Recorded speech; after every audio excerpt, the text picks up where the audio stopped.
Hello, good evening. I hope you are well. Can you believe that this is part 7 of Making Sense of the Crisis? It's actually the 8th week that we have been doing these Thursday shows, meetings, whatever they're called.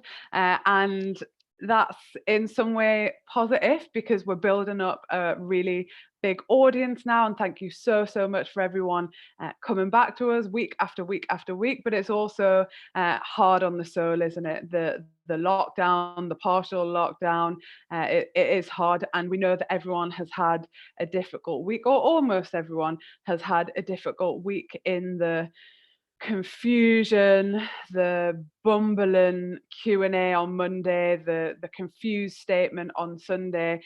Just to kind of repeat what Ken Loach said, it shows that we really are being led by donkeys, in the sense that in my view, that statement on Sunday was about sowing deliberate confusion. And actually, I've said this before many times, but I don't really think that we've ever had a full lockdown. Tonight, we are going to be talking about the dangers of lifting the lockdown from what it was.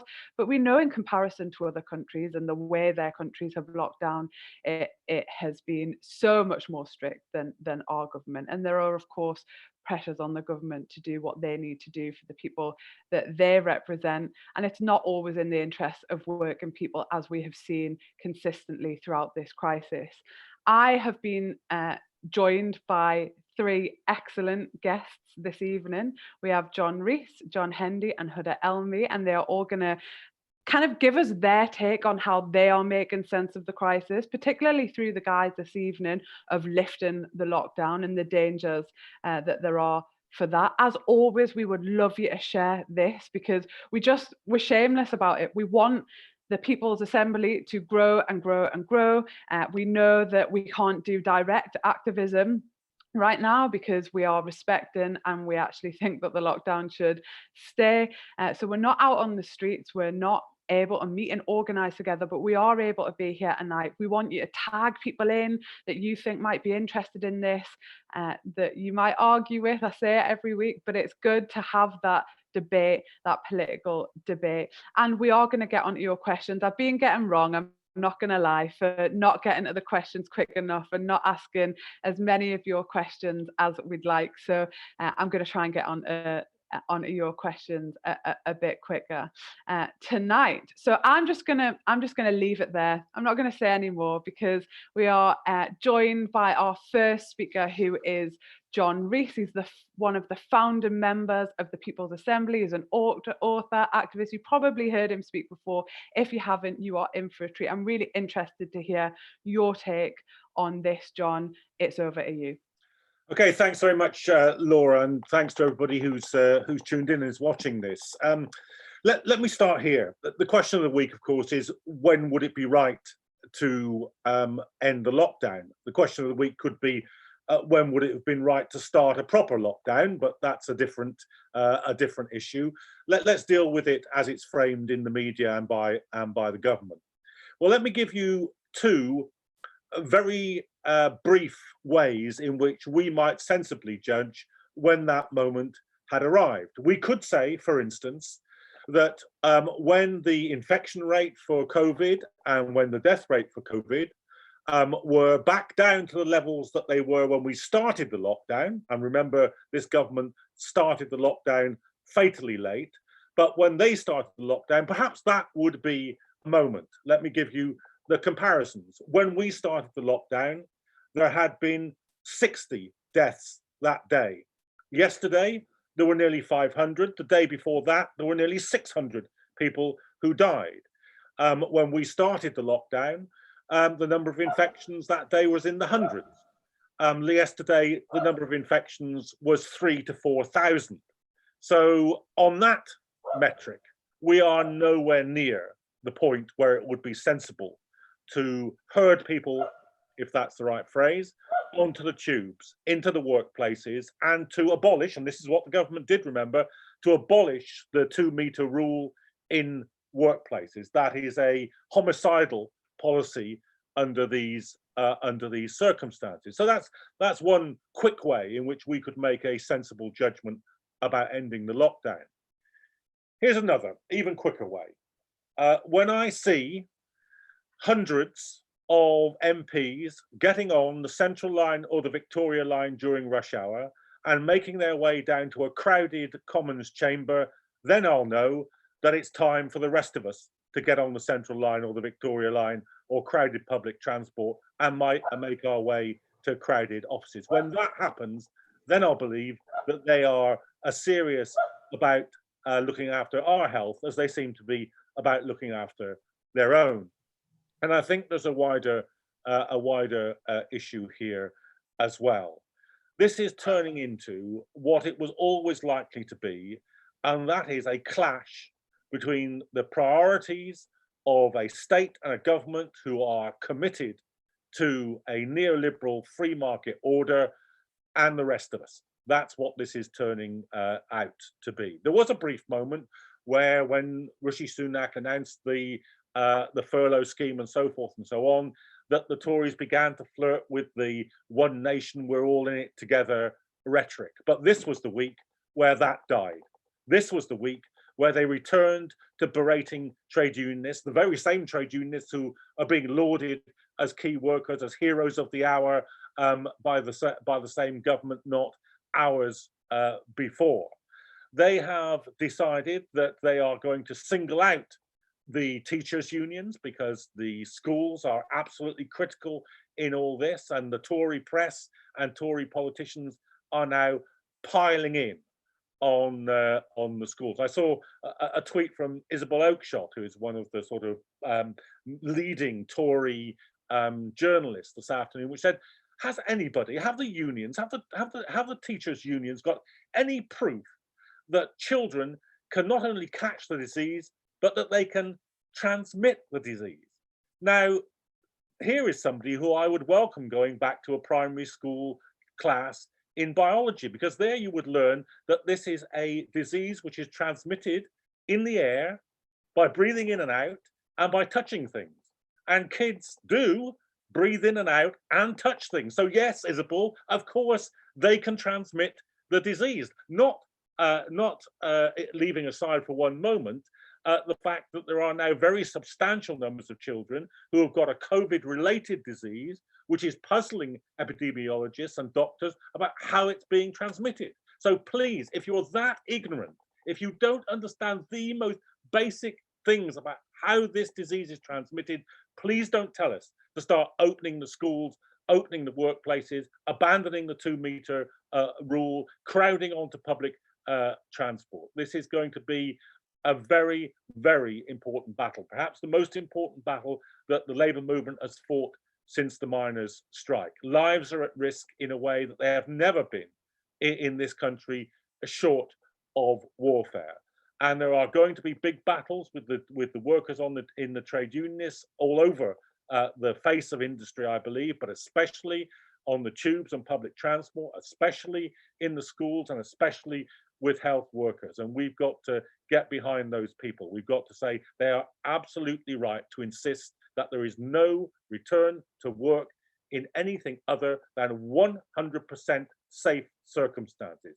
Why should anybody be asked to return to work when it's not safe to do so, and when not only is it not safe for them, but that they're going to work will lead to a second peak of infections and deaths? That is a very, very serious circumstance indeed. This is a government of genocidal no-hopers who have proven themselves to be absolutely incapable of dealing with the most elementary parts of this crisis. I mean, it's a little reported news story yesterday. They have now lost a very large number of the test results. They haven't been testing. They lied about the test results, and now they can't find the test results in the system. Now, this is incompetence on an absolutely galactic level.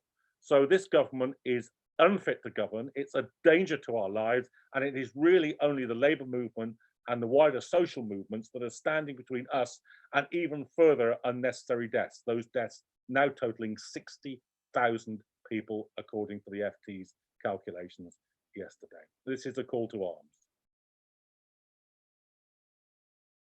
Thank you so much, John. I mean, so much of what you said is never said in the mainstream media. That is why it's so important for us to have meetings like this.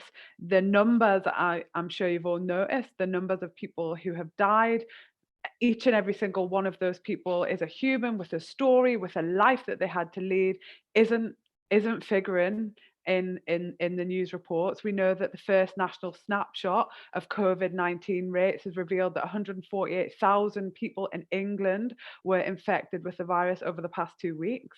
But we've just had a call to ease the lockdown. It is quite incredible. And John was absolutely right to talk about that clash of priorities. So the conflict that the movement will come into, or the trade union movement will come into with the state, and also the pressures from the wealthiest that the government will be under. It is certainly a clash of priorities like I've never seen in my lifetime, and I'm sure everybody on the panel. I'm going to move straight now to listen to what Huda Elmi has to say. Huda is a trade unionist, an excellent activist. It's over to you. Thank you so much, Laura, and everyone else at People's Assembly, not just for the kind invitation to be here with everyone today, but for also the engaging and brilliant programme of events that you guys have been working on and already delivered. I've been glued to the screen to each and every one, and I know, Laura, that you were saying you're itching back to get back onto the streets, into meetings, but I really do hope post-lockdown that these virtual events and kind of do continue, because they're super accessible and I absolutely love them. So I don't actually even, when I was thinking about what to say, I was really struggling to think of where to begin when it comes to processing this nightmare that we've all been living in. And I think that's an important thing to do before considering a strategy post-lockdown. So coronavirus, or as I like to call it, the deadly pause button on all of our lives, our economy, the reason that we've had to cancel sport events, religious services, birthdays and other social gatherings, the reason why we're not going to work or we've lost our jobs, the reason why schools are closed in 188 different countries, affecting more than 1.5 billion students, that borders are closed and that local businesses are suffering. The only positive thing that I can think about when it comes to coronavirus is that all those social events that I didn't want to go to in the first place, but had no idea how to flake on, are no longer happening. That's the only thing that I can actually think of. Everything else has been absolutely devastating. And the world is currently frozen in that devastation, tragedy and catastrophe at a scale that we haven't seen before. And in all of that, one thing is incredibly clear, that lockdowns have saved lives. And in one country after another, the rate of infection slowed considerably after lockdown measures were put in place. But now, gathering momentum and increasing in pace are calls to lift what has been a life-saving measure. There are two questions that I think of when it comes to whether or not we should lift lockdowns. First is why? What is the rationale? What is the reasoning? And the second is, does the science agree with that? Does it agree that we can go ahead with such a drastic action? And it's clear that the establishment is terrified. It's terrified of a stock market crash or maybe even a global financial crisis. They see lockdown as a period of imposed economic instability, and that the longer we languish in it, the harder it's going to be to return to normal. This is why our government and other right-wing or far-right leaning governments, such as Trump's America, delayed lockdowns for as long as possible. They hoped through this nonsense of herd immunity that the epidemic would rip through the population quickly, and that the interests of capital could be safeguarded, that shops wouldn't be closed, that people would still be working, and that wealth is still being created for the 99%. Whilst our government was busy faffing about with the impossible dream that business could go on as usual, essentially playing God with people's lives, the human cost of their actions were evident as vulnerable people were needlessly infected and needlessly died. If they had stockpiled the masks, other kits, ventilators that they would need, and began prepping healthcare workers for the virus that we all knew was coming, vulnerable people and healthcare workers would not have needlessly been infected and then would not have needlessly died. So in lying, in delaying, in perpetuating bad science, Johnson got the worst of both worlds, a devastating rate of infection, the second highest now after America, and an economic disaster in the making. So the reason, kind of the discussion that we're having today, and the reason why we're all here today, can we lift lockdown? What should this government be considering next? And considering how badly they handled pre-lockdown, I personally don't trust this government to organise a street party, let alone think of a lockdown exit strategy. But lifting lockdown is not in and of itself dangerous. But and this is a very big but, it is completely futile without a whole raft of additional measures being put in place, such as mass testing, contact tracing, along with appropriate care, full pay for anybody who's unable to go to work, and quick treatment for everyone else who tests positive. In Singapore, in Hong Kong, in South Korea, and in other countries, they've all managed to keep the epidemics in check through aggressive use of this first control method. They identify and isolate cases early, they trace and quarantine their contacts while often imposing only light restrictions on the rest of society.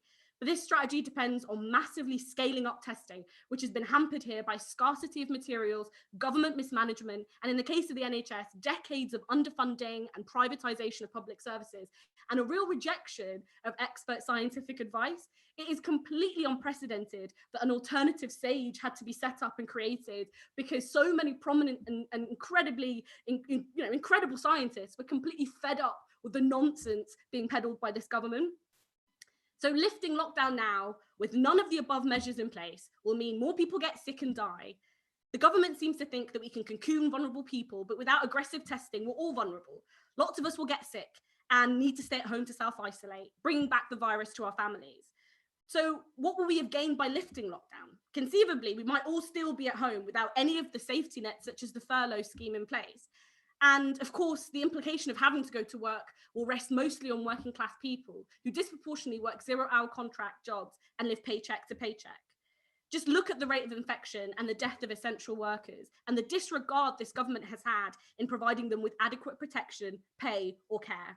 This pandemic has put our institutions to the test. Is it any surprise that our shambolic government and long neglected public services have been found wanting? We can't go on like this. So as John was saying, we need to fight back.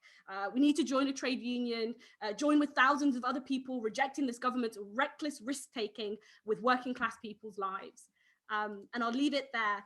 But yeah, I'll leave it there. And I'm really looking forward to the question and answer and to hearing John Hendy speak.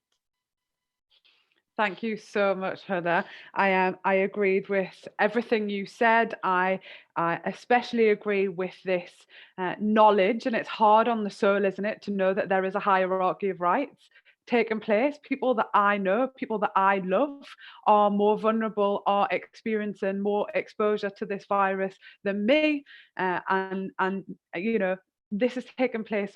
Thousands and thousands and thousands of workers are having to be exposed to the virus because of their relationship with their employer, because the state never took the decision to close down their form of work. And I think, 428 people died today of this virus, that we are talking about lifting the lockdown. John mentioned the numbers before we went into lockdown. It was so much lower than that. Everybody understood the urgency. We have become normalized, desensitized to death, and it's the government's make, and it's the way they've handled this, a stage management of those briefings. And if we think, and this kind of leads me on to John Hendy's contribution, but if we think about what is actually possible in the workplace, how do you implement physical distancing on a production line or on a construction site? How do you implement physical distancing when you have children with snot dripping down their face, really needing a cuddle, and you don't have the PPE? Not just because the government haven't made any themselves or procured any, but because for some reason teachers aren't being afforded some of the frontline protection that other people are. And as a movement, we can't accept that. So you're absolutely right, Huda. Whilst we can't take to the streets, we can be organised. And that leads me to one announcement that I need to make tonight. The People's Assembly are announcing tonight that we are going to have a huge activist conference, and this is going to take place on a Saturday. The date is going to be confirmed very, very soon. But in order to get advance notification of that conference, we need you to sign up to the newsletter, and there's going to be how you do that, put in the comments on the People's Assembly live comment box. It's going to be all sorts of things, from why protest, how to organise a protest, to some of the kind of macro theory behind why we're arguing some of the things that we are. We're also having a teachers/education special a week today from 6:30. So we're going to have trade union leaders from education. We're going to have parents, activists. So please join in. and tune in for that. So I'm going to go now to John Hendy. John Hendy at QC. He is also the chair of the Institute of Employment Rights. Please go and check out their website and their resources. They're absolutely brilliant. And he's currently serving in the House of Lords. So over to you, John. Let me just make sure you're unmuted first. Just give me 1 second. Over to you, John. Thanks very much, Laura. As a lawyer, I want to come at this from a legal perspective. And what troubles me most is the misleading information that's been given about safety at work this week. What happened on Monday was that the government published 8 guidance notes, each one dealing with a different sector of British industry, each one running to about just short of 30 pages. And today, the Health and Safety Executive has published an 8-page document called Working Safely During the Coronavirus Outbreak, a short guide. Now, I'm troubled by these documents. They seem to me to be misleading. And I want to make 3 points, really, and then I'll shut up. The first point is this, that those documents do not spell out what the existing legal obligations are on employers. Employers have a duty to provide a PPE, personal protective equipment, where other measures have failed to extinguish the risk of whatever it happens to be, the risk in this case of infection from coronavirus. Employers also have a duty to provide and maintain a safe place of work. Employers have a duty to make a risk assessment of the risks in the workplace. And employers also have a statutory duty not to penalise workers who refuse to work in the reasonable belief that they're being exposed to imminent danger, imminent risk of infection. Now, those duties are not this creation of some progressive lawyer. They are statutory duties which have been part of British law for the last 30 years. And I find it absolutely extraordinary that documents put out advising employers of the steps to take, allegedly to make workplaces safe from this disease, do not spell out the existence of those duties. In fact, because of the length of those documents, they could have set out the actual words of the regulations on a single page to remind employers of these duties. And these duties are not statements of best practice or desirable and reasonable steps that ought to be taken. They are statutory duties, breach of which is a criminal offence. So that's the first point that I make. I just think it's shocking. And what one has to remember also is that it's all very well with huge employers like car factories and so on, which have got health and safety officers who are only too familiar with the legislation and can advise the board of directors and the managers on what steps ought to be taken. In this country, there are 5,613,000 small employers employing less than 9 people. And the total workforce in those small employers is 16,630,000. I looked all this up earlier, by the way. Is 16,630,000 employees. Now, those small employers haven't got health and safety officers. They haven't got access to the books on health and safety law that I've got on my bookshelf. They need guidance, and this guidance simply doesn't spell it out.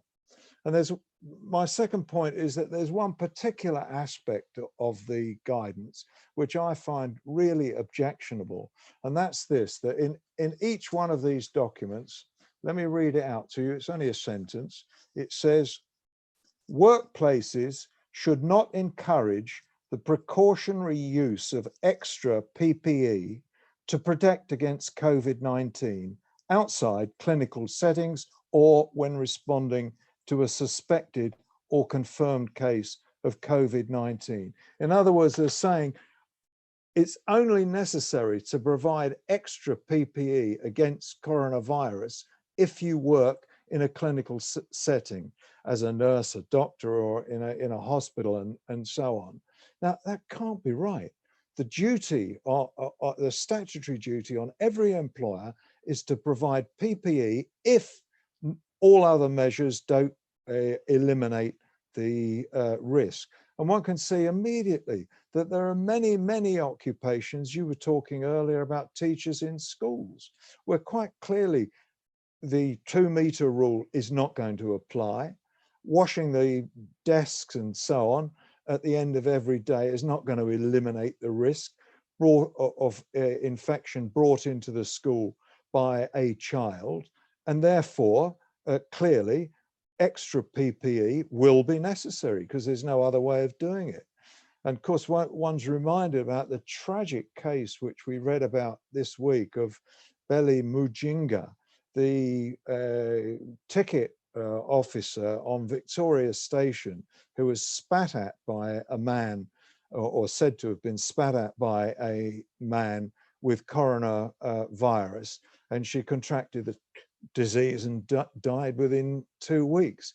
Now, I obviously, I don't know what the circumstances were, but it shows you that some people are going to be exposed to risk. I'm sure people are not going around spitting at other people, but lots of workers deal with members of the public. And if they can't keep a 2-meter distance, and if all the other measures don't eliminate the risk, surely they should be entitled to have a visor and a face mask and gloves and so on. So I find it really appalling that these guidance documents, including the one from the HSE, simply don't say that this is a duty on employers. And as John mentioned earlier, there have been statistics published this week by the Office of National Statistics, which show that some occupations, mainly the lower paid occupations, have got a much higher risk of death from this disease than other occupations. And of course, it's the lower paid workers who don't have the luxury of working from their computer at home. They're the people that have got to go out and be exposed to risk at the workplace, and of course, in traveling to and from work as well. And those statistics, by the way, were well worth looking at on the ONS website. Those statistics show that the poorest areas of the country have got the highest death rates. In the London Borough of Newham has got a death rate of 143, I think, people in every 100,000 who've died of coronavirus, compared to the more affluent areas where the rate is only 23 of those that contract the disease. So it's the poor that are going to suffer, and it's the poor that poorly paid workers that need the extra protection. And the final point, Laura, is to mention that enforcement of these health and safety duties is primarily in the hands of the health and safety executive and local authority environmental health officers. Now, the fact is that between 2010 and today, over the last 10 years, the state funding for the health and safety executive has been halved, from 283 million down to 141 million today. This week, the government promised the HSE an extra 14 million. It's nothing like what is necessary to allow the HSE to provide advice, make inspections, serve improvement notices, serve prohibition notices, and to prosecute where employers are failing to carry out these duties. And the situation for local authorities is even worse. The statistics appear to be that there are in this country only 543 local authority full-time equivalent health and safety inspectors for 1.7 million workplaces. And those workplaces are some of the most dangerous workplaces from the perspective of coronavirus. Call centres, warehouses, shops, hospitality, pubs, restaurants, and so forth and so on. We are being sadly let down by enforcement in this country, and it's quite clear that those bodies need a massive injection of cash if they are to carry out any meaningful role in protecting the workers of this country. In conclusion, all I say is that we are not ready for a return to work yet. I very much agree with you, John. Thank you so much for that analysis. We have literally been inundated with questions, and I'm going to get to them in just a second. When we were trying to prepare legislation, John, for what the new world would look like, we very much recognised all of these inadequacies in the current system, and you feel kind of vindicated, don't you? Because you know that actually all of the things, and we've said it before on this show, all of the things that made the system so fragile have been borne out in this crisis. You know, all of the things that they've exacerbated all of the inequalities that already existed. I'm going to go straight to questions now, and the first one is from Lizzie Fletcher. She said that 1 in every 370 people you meet will be infected, according to the ONS data. That's one tube journey. How can the government get away with this blatant attack on people? John, I'm coming to you first, if that's all right. Reese, too many Johns.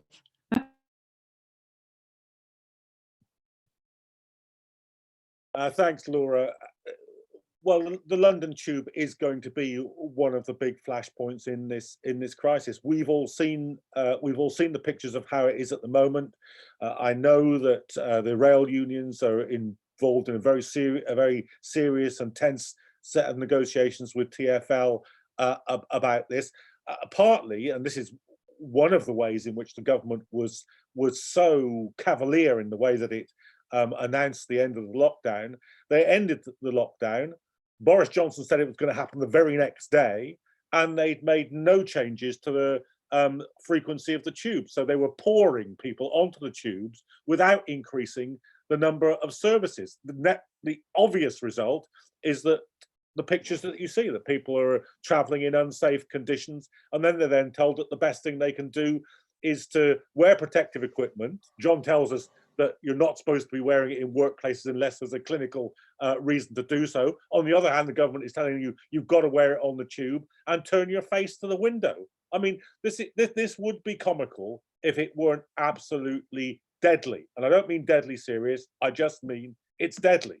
And it's an irresponsible, incoherent, incompetent government. And that's and it really is, I just can't say this strongly enough, it is really going to be down to us to change the course of the society here. Nobody else is interested in doing it. Nobody else is interested in really standing up to the government. It is going to have to be, as it was with the initiation of the lockdown, up to the unions and popular pressure to change all this.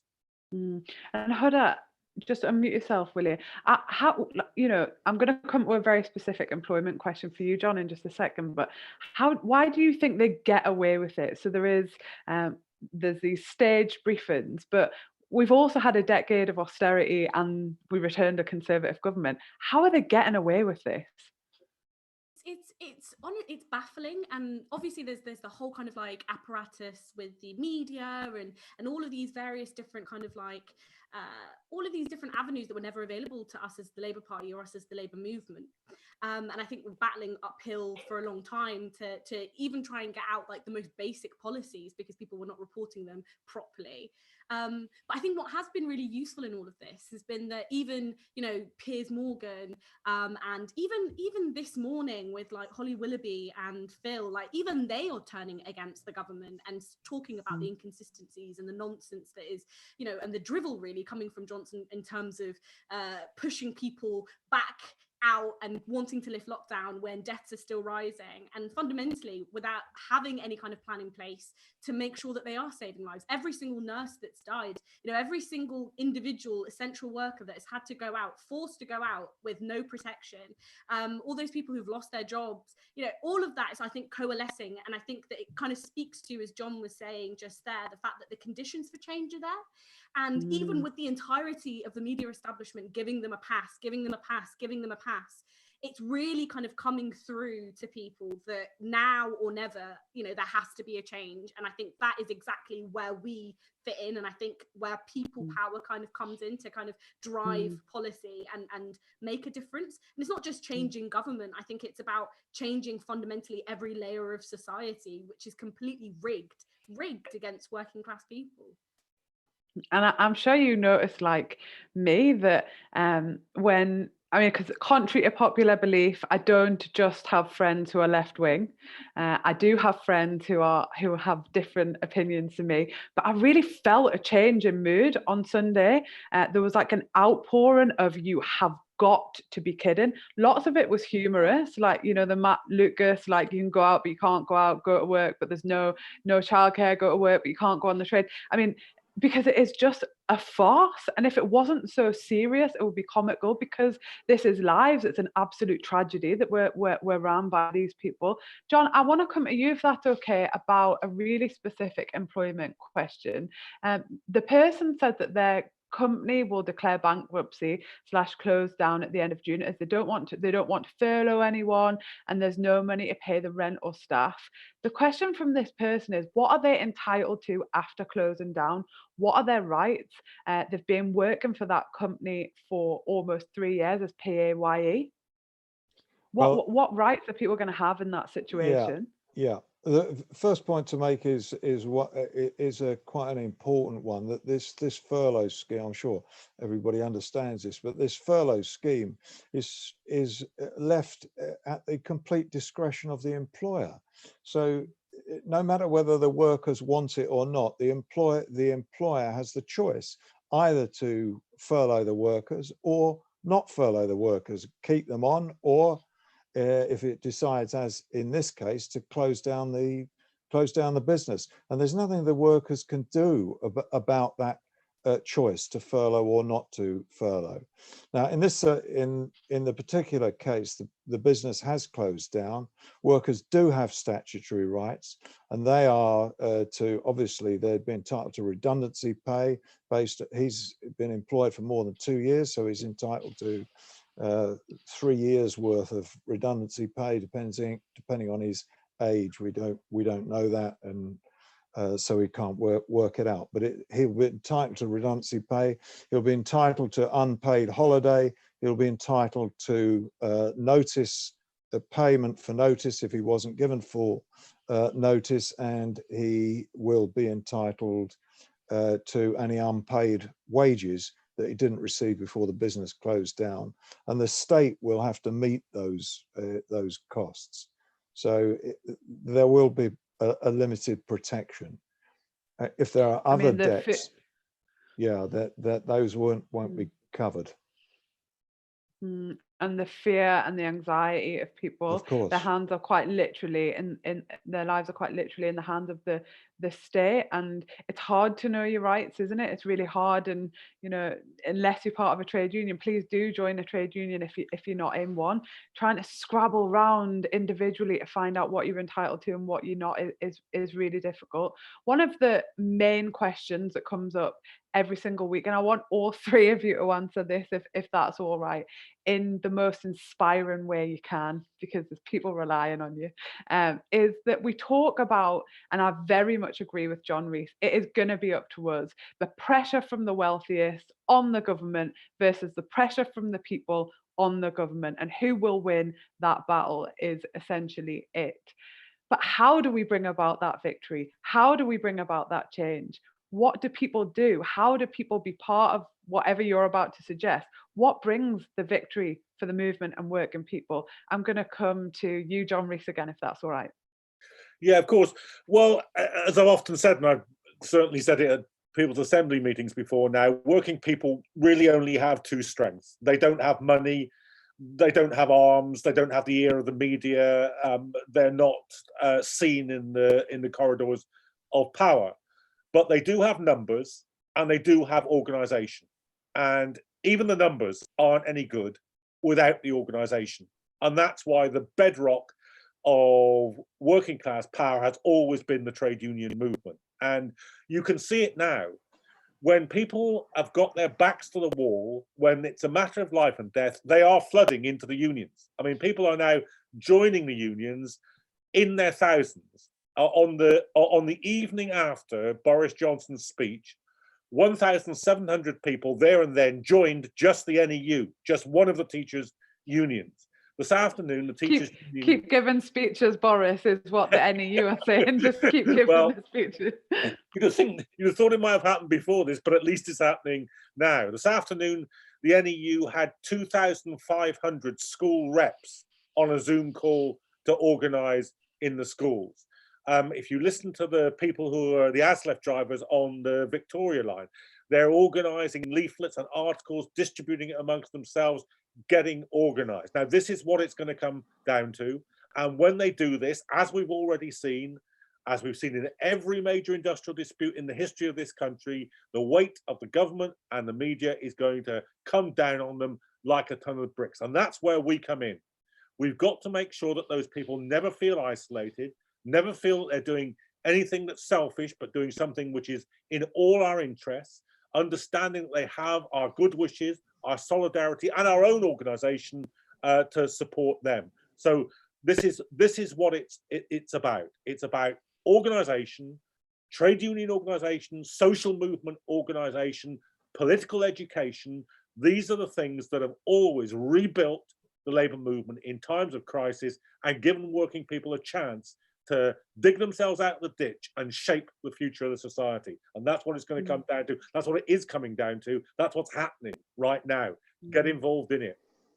The participation isn't a luxury anymore, is it? Huda, what do you think will bring about that change? And that victory, essentially. That's such a tall bar to follow in terms of inspiring.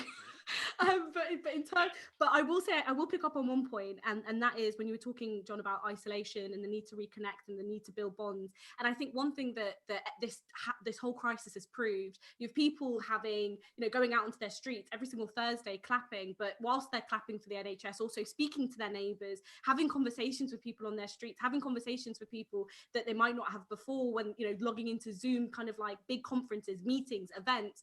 It's really overcoming, I think, a big barrier that's, neoliberalism and kind of like the breaking away of people in terms of being able to organize. That big kind of barrier is being broken and people are reconnecting again. And I think that is the first step.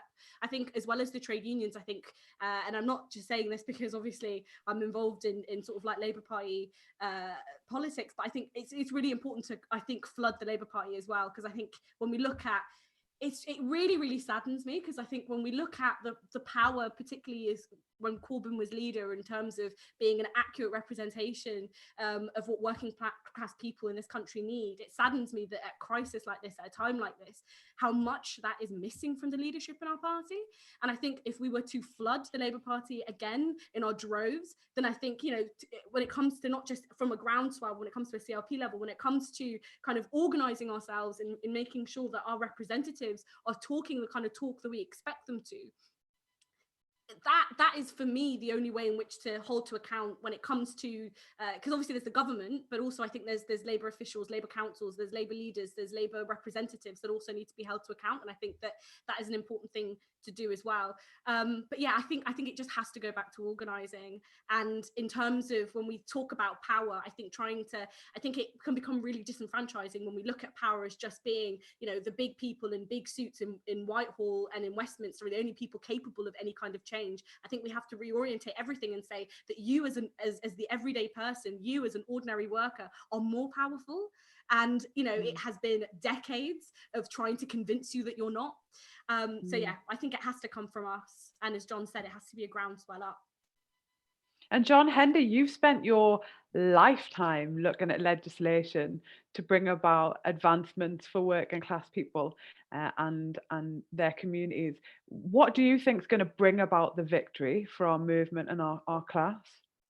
Well, colleagues and myself have been thinking about what the crisis has demonstrated, and one thing is that what we call labour law, that's to say the law of the workplace, has utterly failed to protect workers, but not just from the point of view of health and safety at work, but it also, as we've heard from the earlier question, hasn't protected people's jobs, hasn't protected people's wages.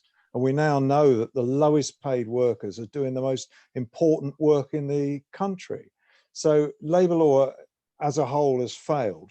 But this week, I think, goes to a different level, because this week we see that we are now talking about the protection of the lives of workers. We're talking about people dying because the laws of this country are not being enforced. And when you think back in history, the trade union movement has been fighting for health and safety laws for 2 centuries. First legislation to protect health and safety at work was 1802. And now we've got a government that's effectively flouting the laws which we've had in this country. Now, that is something I don't think any working person can tolerate. That is something that will surely impel people to join trade unions and be active in the Labour Party and so on to bring about change. We can't put up with this, people being sent to work in order to die. Horrible. And of course, I feel like it's, when you have to say other products are available, but the People's Assembly represents the whole political spectrum of the left. In essence, the People's Assembly is about anybody who is up for creating a world that isn't like this for working people, that is much better, that is richer for all of us, not just for a tiny handful of people. Look, there's so many other questions, but I want to ask this specific one and then get you to kind of give us a rallying call at the end, if you like, for 1 minute each. Angel Kershaw said, will employers be held responsible if an employee dies as a result of contracting COVID-19 at work? Is the government, in essence, just shifting responsibilities to the employer rather than on the state? I don't know if you want to come in there first, John Hendy. Yes, I think the government is trying to shift responsibility both to the employer and to the individual worker. Because if you read these documents, they are addressed either to the employer or to the worker, saying this step or that step is a good thing to do. Now, whether claims, well, I'm sure that claims will be brought against employers after this is over. Without a shadow of a doubt, claims will be brought. Then they're obviously not easy claims, because one of the difficulties will always be proving that you contracted coronavirus from work and not in somewhere else. So that's going to be difficult, but it's not impossible to do. And if you can demonstrate that conditions at work contributed to the contraction of the disease, that may be sufficient. But these are difficult legal questions that you can't really answer. But we want you, John. We need the answer now. I do want to ask you a question, and anyone just kind of come in with what you think, why this hasn't happened. But why do you think there hasn't been, or do you think there is a potential for TUC coordinating joint action across all trade unions? Do you think that is coming? Do you think that's an inevitability? Do you think that, there's no appetite for joint cross-union action? Do you think those conversations are happening? I don't know. John Rees, do you want to come in first?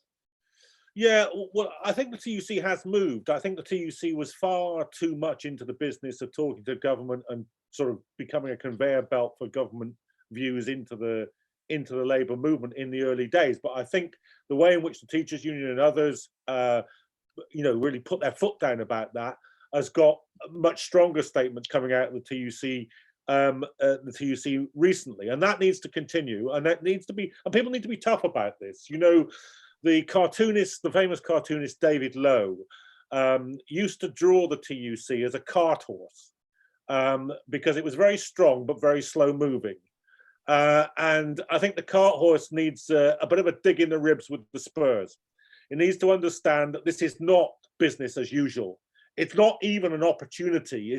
Shouldn't be primarily seen as an opportunity for unions to begin to negotiate with government after being locked out for so many years. This is a government which is determined to do the movement and all working people harm. And you have to understand that first, and then get on to the business of mobilizing the broadest possible support and action to stop them doing that. And I think if the TUC got onto that business, we'd all be, well, first of all, a lot safer and be a lot stronger coming out of this crisis. Huda, do you want to add anything? Yeah, no, just to sort of say that this, just as this crisis has sort of been a test on all of the kind of institutions, may it be the NHS, may it be kind of the way in which social care is working in this country and the real failures and inequality that exist in this country, just as it's been such a test of the fact that those services don't exist and have been completely eroded, I really feel like there's opportunity and a real testing of the kind of organizing infrastructure that we as a movement have. And I think when it comes to the TUC, and as John was saying, the fact that it is being pulled into becoming much more radical and active, I think there's real opportunity there, because post this crisis, we can't, as trade unionists, as workers, be going back into our workplaces without kind of going back with a list and a raft of demands about things that do need to change.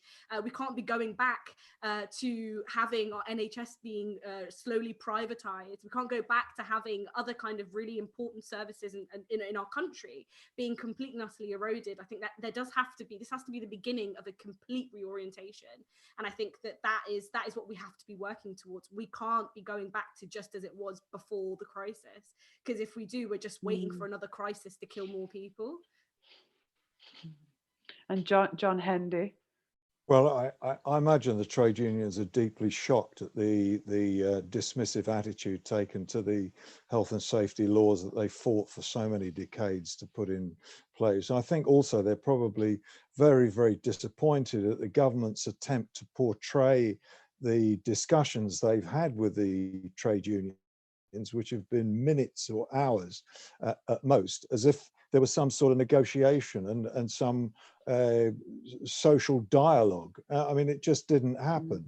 And one of the things that stands out in this country is the failure of any tripartite discussions, as there were, for example, in Denmark, which set up the income protection scheme in the first place. That's what we need to get back to. And we only have time for one sentence from each person because we got to go. It's gone so quick. If you had to say in one sentence to people out there why an easing of the lockdown now is not right, what would you say to them? Sorry to do this, John Rees, but I'm coming to you again first. Because it is the lives of your family, your friends, your fellow workmates. They are literally on the line here. We've seen how incompetent this government is. Remember the moment where they let the Cheltenham races go ahead, where the super spreader event produced a huge burst of infections? They're at that game again, so don't let them. And Huda, one sentence for why not now? This could be really difficult. I would say that not now, because people will die, and I'm sure everybody remembers that famous line where Kanye West said that George Bush doesn't care about black people. Well, this government doesn't care about working people, doesn't care about anybody, and people are going to die, and that's why we can't lift lockdown. John Hendy. Unless you're sure it's not safe to go back to work. Thank you so much to all three of you for your fantastic contributions. And by the way, for all of the work that you have done over all of the years in the movement to keep the fight going for what is a better world and better conditions for working people.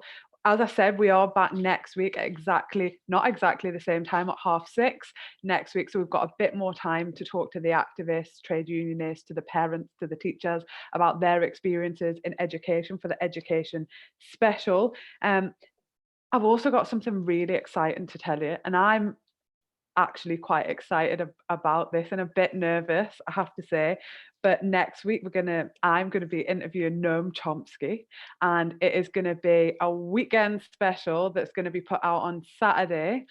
So a week on Saturday, we're gonna have an interview with Noam Chomsky about how he is making sense of this, about what he thinks about the state of capitalism right now, about how we emerge, what hope he has for the future. So look out for the People's Assembly notification of this. So you're going to have the opportunity. There'll be a section where you can put questions to Noam as well. So that is very exciting, if not a bit nerve-wracking. Thank you as always for joining People's Assembly for our live broadcast, Making Sense of the Crisis. Please hit share now. It's never too late to share this alternative information with all of your friends because they can watch it back. And we'll leave you now to go and clap for all of those people who are keeping us well, safe and fed in this health and political crisis. Thank you so much.